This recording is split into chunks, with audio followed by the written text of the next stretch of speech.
Hello, I'm Sarah Coldrick and I'm the legal advisor for AFCA Cymru. That's the Association for Fostering, Kinship and Adoption. The National Adoption Service for Wales has commissioned AFCA to develop a number of e-modules and webinars on modern adoption practice in Wales. This is the second of those webinars and is for post-qualifying social workers. And this webinar goes into the detail, the nuts and bolts of care planning for adoption within care proceedings.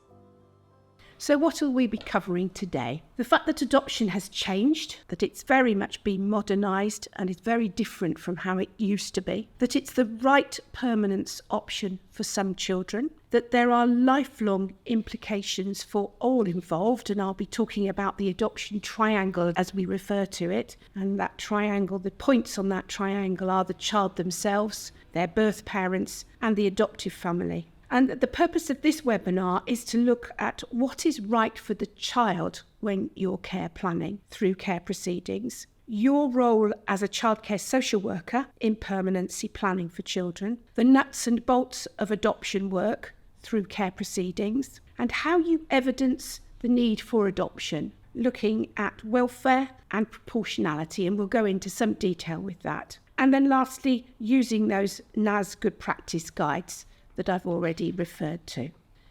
So adoption has changed. Adoption used to be finding children for people who could not have their own children. And over the years, the concept of adoption, as well as its practice, has changed because it's now about finding families for children who need a permanent alternative family for life.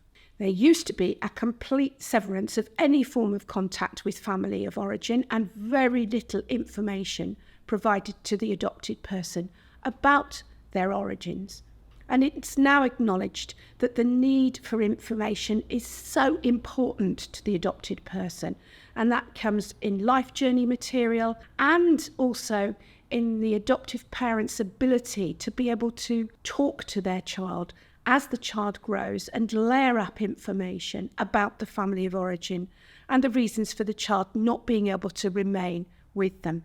It now fundamentally promotes keeping in touch with family members, if that's in the child's best interests, with parents, with brothers and sisters, and with other important family members. Adoptive parents are now prepared and assessed in order that they can provide the kind of parenting that a child who has suffered developmental trauma needs, and they're prepared and assessed in relation to their ability to be open about adoption and to facilitate keeping in touch. The adoption regions and the voluntary adoption agencies in Wales have developed adoption support services to help families with this incredibly complex task of creating or completing a family through adoption. Adoption support is a really main theme in terms of this modern adoption in Wales. And adoption policy and practice continues to evolve and improve, looking at the fantastic research that's taking place across the UK and our own research in Wales, helping everyone in that adoption triangle. So this is just a very quick recap of care planning through the PLO pre-proceedings process and then through care proceedings themselves. And we'll go into the detail of that later on. So as a childcare social worker with a lot of children, you'll be supporting them through a Part 4 care and support plan. And if you've undertaken a Section 47 Children Act Child Protection Inquiry or investigation, and you believe that the child's likely to suffer significant harm, then they'll have a care and support protection plan. And obviously you're working towards them going back to being just in need of that Part 4 care and support plan. If that care and support protection plan is not working for the child and you're not being able to keep them safe either in the short term or in the long term, then you'll start thinking about care proceedings. And you will think about going into the public law outline pre-proceedings protocol. And during that pre-proceedings protocol, you'll be thinking about the realistic options that are available for that child, should they not be able to remain with their family. You'll be thinking about other family members And you'll also be thinking about whether adoption is a possibility for this particular child. You'll be having a family group meeting where you'll be getting information about the family and you'll be pulling together a genogram. If that pre-proceedings protocol doesn't affect the changes that you want in terms of the child's care within their birth family, then you'll be starting care proceedings. And you'll have already been thinking particularly about kinship placements. And during those care proceedings, you're looking at a number of care options: reunification with birth parents, kinship placements, and those can be either under the terms of a child arrangements order, the child being looked after and the kinship carers becoming foster carers, or the kinship carers becoming special guardians. During that time, you'll also be thinking about whether it is possible, if adoption is a possible care plan, and there's a high possibility of adoption for a care plan, that the child might go into a Welsh early permanence placement, and I'll talk a bit about that later on. If none of those options are available to the child and it's not going to meet their needs, then adoption is clearly an option, and also long-term fostering or residential care is an option, and we'll look at those in more detail later on. And just a quick reminder of, during care proceedings, the kinds of hearings that you have, and we'll talk about the timing of those in a little while. Once the care proceedings have been issued, you have a case management hearing, which takes place by day 12 of the proceedings, the issues resolution hearing, which must take place by week 20, and the final hearing by week 26. And certainly having the child's final care plan, including an application for a placement order, if that's appropriate, is really important.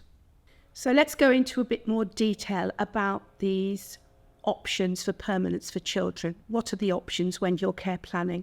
And they're set out here in the order of preference that's set out in Section 81 of the Social Services and Wellbeing Act, and also in case law. And there's been a huge amount of case law, judge-made law, over the last 15 years or so, particularly in relation to care planning.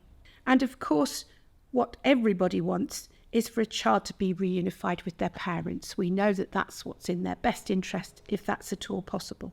If they can't be reunified with parents, then they should be placed, if at all possible, with family members. And that can be, as I say, through a child arrangement order, or the kinship carers being approved as foster carers if the child remains looked after, or under the terms of a special guardianship order. If those options are not available and are not going to meet the child's long-term needs, then adoption is an option. And then after that, the option of long-term fostering with non-kinship carers, with mainstream foster carers, or in very particular circumstances and where you've got older children with very complex needs, residential arrangements. But most of the time with care planning for children, we're talking about seeking long-term fostering. Just a word about mainstream long-term fostering as a care plan.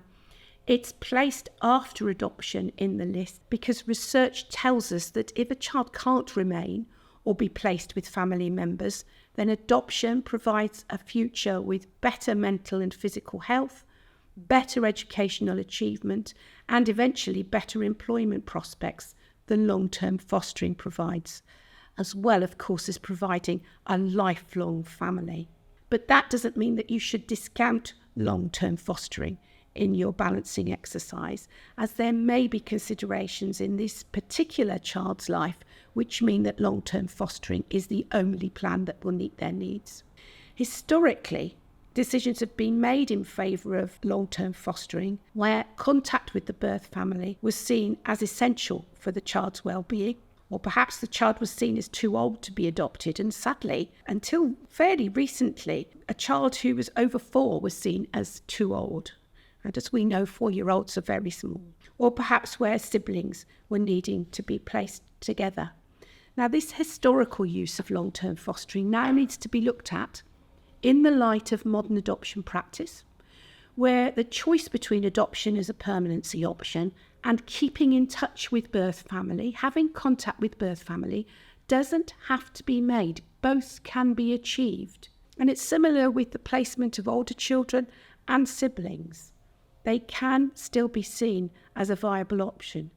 So do address long-term fostering in your welfare analysis or balancing exercise where it's appropriate.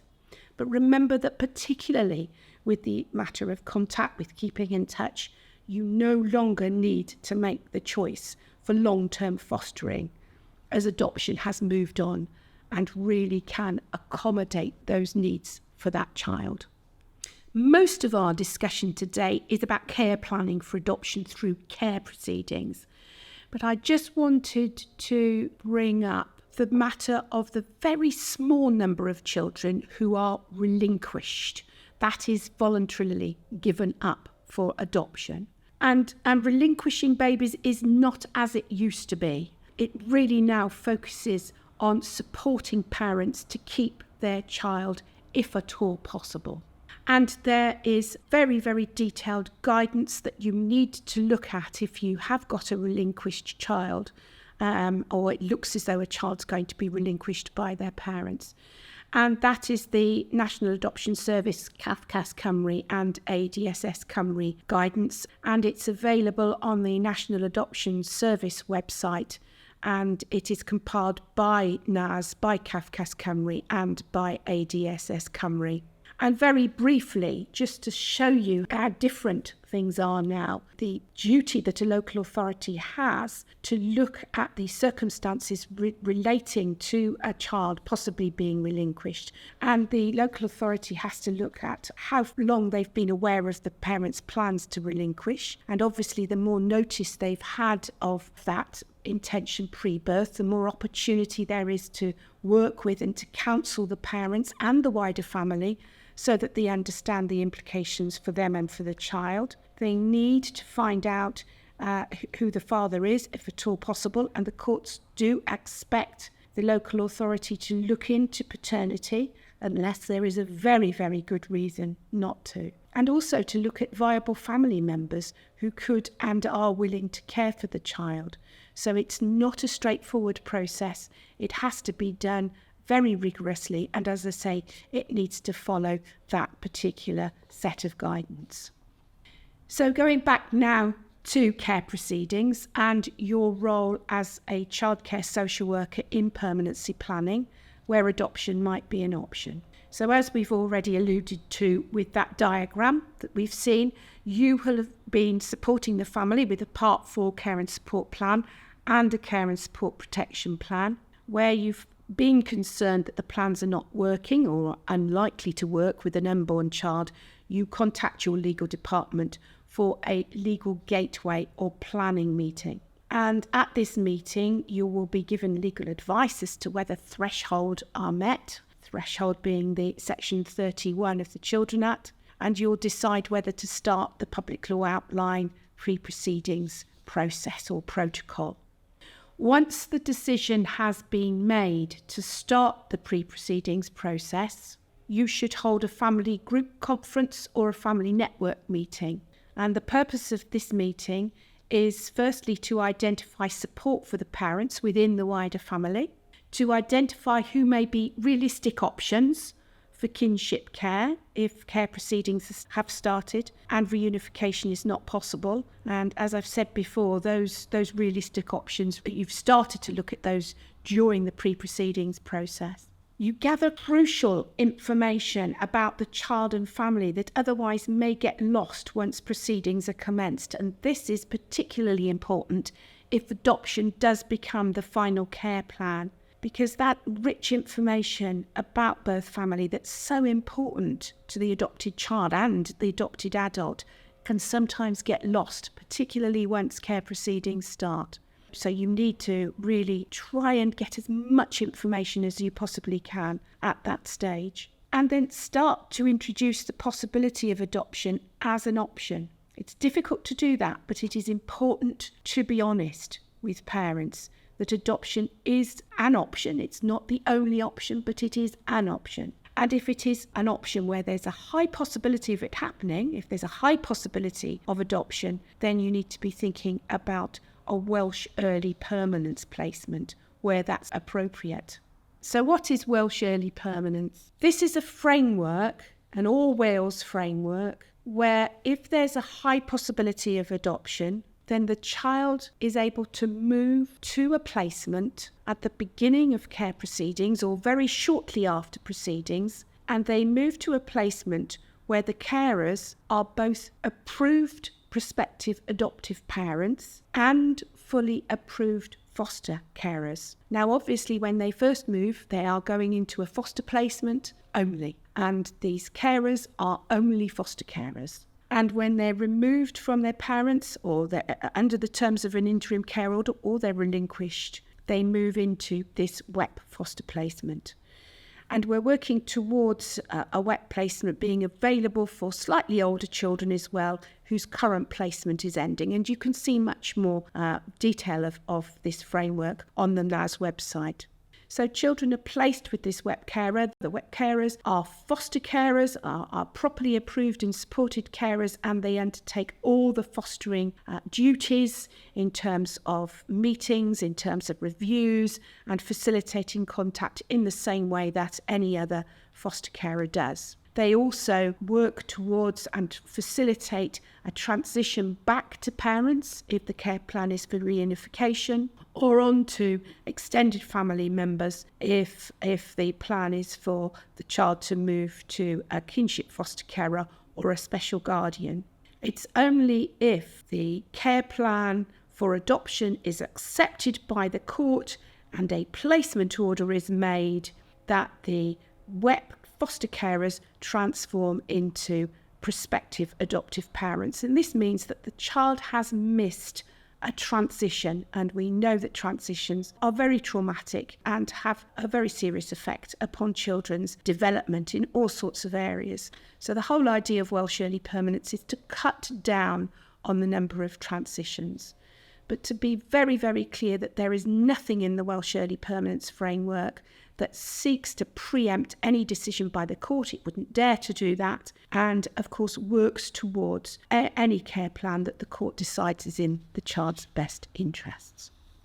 So let's think now about the end of the pre-proceedings protocol and going into care proceedings themselves. So your role in permanency planning where adoption may be an option and commencing care proceedings. So you'll identify adoption as a possible care option in your evidence filed at the start of care proceedings in your first social work evidence template. By the case management hearing, which must take place by day 12, day 1 starts with the date of issue of the care proceedings, you will need to be able to timetable for these things. First of all, the filing of the Car B report. We'll talk about what the Car B report is in a little while. You'll need to be able to timetable for the child's adoption medical, and that's undertaken by the adoption agency's medical advisor, who's a community paediatrician. And you must also be able to timetable for the agency decision maker's decision as to whether the child should be adopted. All of those things need to be timetabled in very early during care proceedings so that you're ready to make an application for a placement order, should that be the care plan, in time for the issue's resolution hearing, which is week 20 or sometimes before that, with a view to the final hearing taking place by week 26. So what is a Car B report? For the purposes of pursuing a care plan for adoption, it's got two functions. And this is where we have to look at the relationship between the adoption agency, between the administrative decision-making functions of a local authority as an adoption agency, and also judicial functions. So we've got the adoption agency having to make decisions and the judge having to make decisions. And this Car B report fulfills both of those functions. So under the Adoption Agency's Wales Regulations 2005, the court may not make a placement order, so they can't make a placement order unless the agency decision maker, the ADM as we call them, who's usually the head of children's services for that particular child, makes the decision that the child should be placed for adoption. So the ADM makes this decision based on the information contained in the child's adoption report. So that's the CAR component of the Car B. So that's the first thing that has to take place. And you have to have that should be placed for adoption decision in place before you can apply for a placement order. So once you have the ADMs should be placed for adoption decision, you're then in a position to be able to apply for a placement order should your care plan be for adoption. And when you apply for a placement order, you have to file what's called an Annex B report, and that's Annex B to Rule 14 of the Family Procedure Rules. And the Annex B report actually contains a lot of the same material which is in the child's adoption report, in the CAR report, and that's why we've put them together, so you only have to have one report for both of these functions. And what does a placement order do? Well, a placement order provides the adoption agency, local authority, with the authority to place the child with prospective adoptive parents. So you need the CAR component to be able to get your ADM decision, and then you need the Annex B report in order to get the placement order. And it's that which allows you then to place the child with prospective adoptive parents. So let's have a look at what that CAR B report is then. It has a lot of important functions, apart from the ones we've already talked about, which go far beyond the care and placement order proceedings. And that's why it's very important to consider, first of all, how the report is written and in the way that it provides the right information in a non-judgmental way about birth family. It needs to be full and it needs to be accurate and it needs to be updated. And it's very difficult, and we acknowledge that it's very challenging to get a good quality CAR B report in time for that issues resolution hearing. Sometimes when you're getting family assessments and parents assessments coming in at a very late stage. But just to reiterate that this CAR B has such an important role in the adopted person's life that it really needs careful consideration as to what's in it and ensuring that it's full and it's accurate and it's updated. So what are these multi-purpose functions? Well, it's used, first of all, as we've been talking about, for the ADM to make the decision as to whether the child should be adopted. It's used for the court to decide on whether to make a placement order. It's used by the adoption agency for the purposes of linking and matching. So what you're doing is you're providing the pen picture of that child and their family and all their circumstances in order to find the right family for them. The adoptive parents are provided with a copy of the CAR B report, and that provides the information that they're able to share with their child as the child grows and layer up that information in a developmentally appropriate and timely way so that by the time the child's 18, they have the same information that the parents have. That's what we're working towards our adoptive parents being able to do. But if they're not able to do that, and if adoptive parents haven't been able to provide that information, in fact, the adopted adult, once they're 18, has the right to go to the adoption agency and get a copy of their CAR B. And so that information is available either to the child through their adoptive parents as they grow up or once they're an adult. And so you can see that the ramifications of what's in that document can have lifelong consequences for people. And that's why it's important to get it right. So let's now look at your thinking about adoption as a care plan, because adoption is an option for children where reunification or placement with wider family will not meet the child's long-term needs for permanence. It's not about social engineering, and it's not about stating a preference. It's not about saying, well, adoptive parents will provide a better life for this child than a grandmother will, or birth parents will, or an aunt will.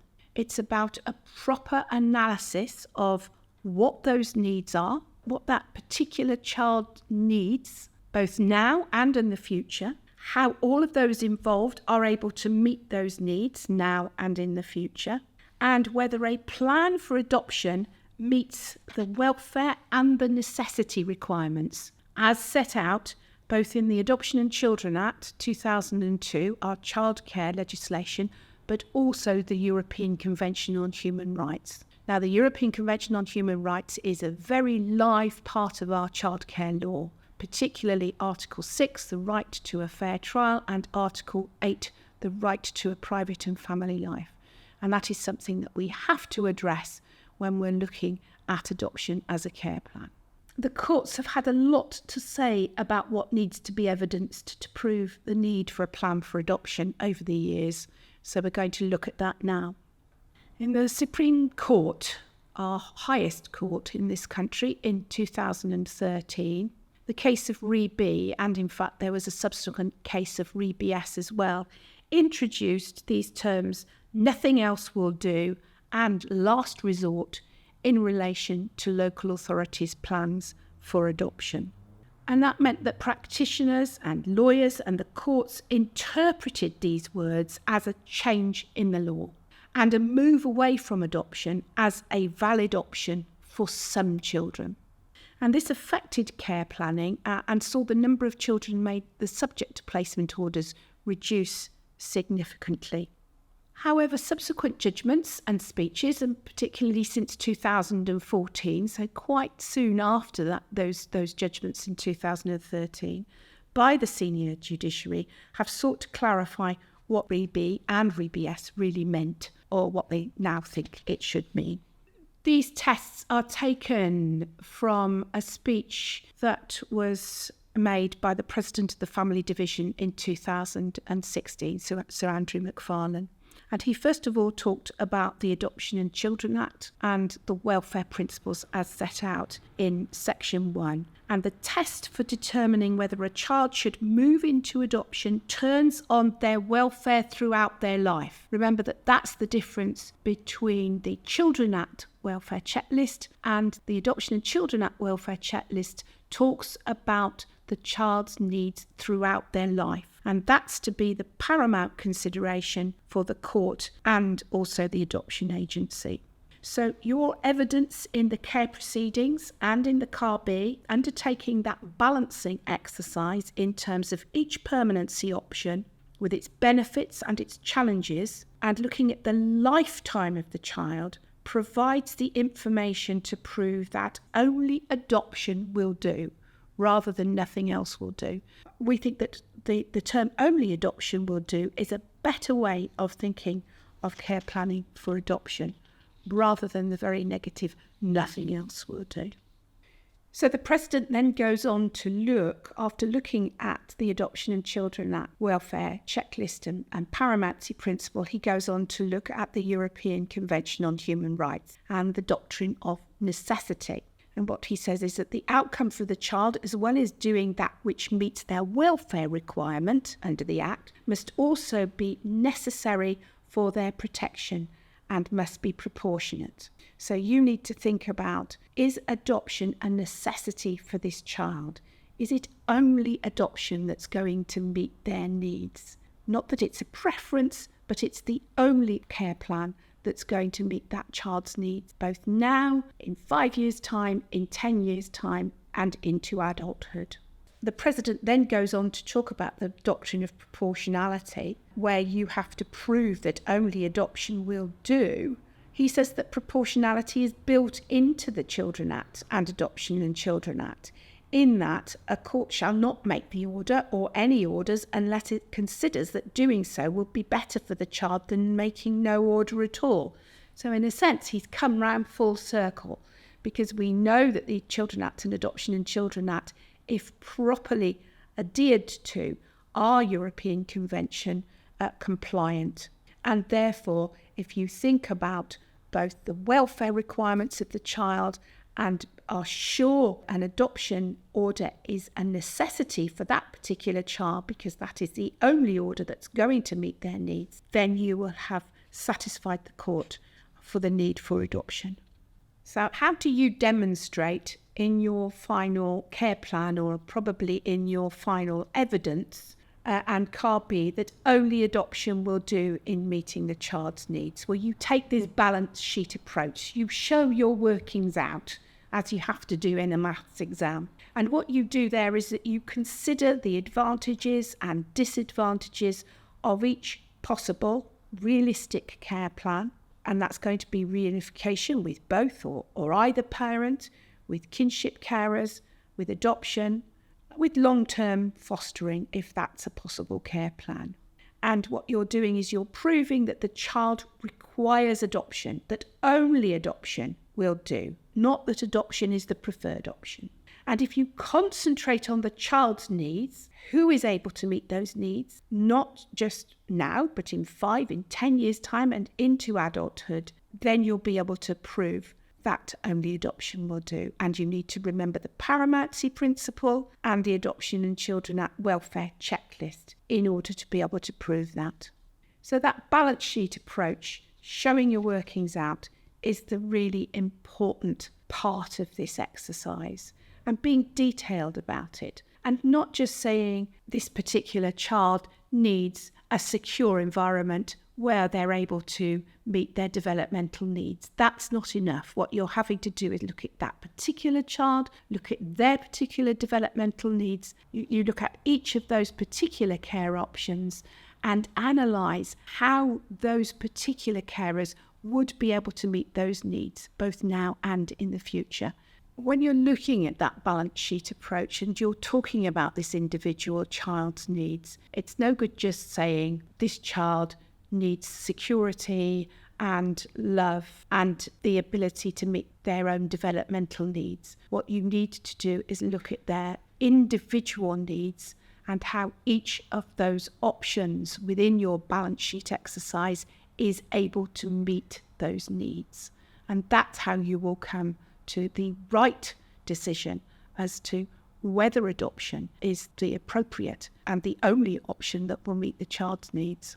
Lastly, this slide looks at the 4 good practice guides that are available. They are contact, transitions, working with birth parents and adoption support, and they really underpin the whole way in which we're modernising adoption in Wales. As I say, they're all available on the National Adoption Service website, so do have a look at them. They're very useful, particularly looking at the childcare social worker's role in joint care proceedings, and they should be able to help you, particularly if you're new to adoption work. So do have a look at those. So that's it. I would encourage you to look at the websites on this slide, as there really is a lot of information around. And equally, you can ask for information and advice on the AFCA Cymru advice line if you want any information or advice on adoption or, in fact, any other type of permanent planning. Thank you very much for listening.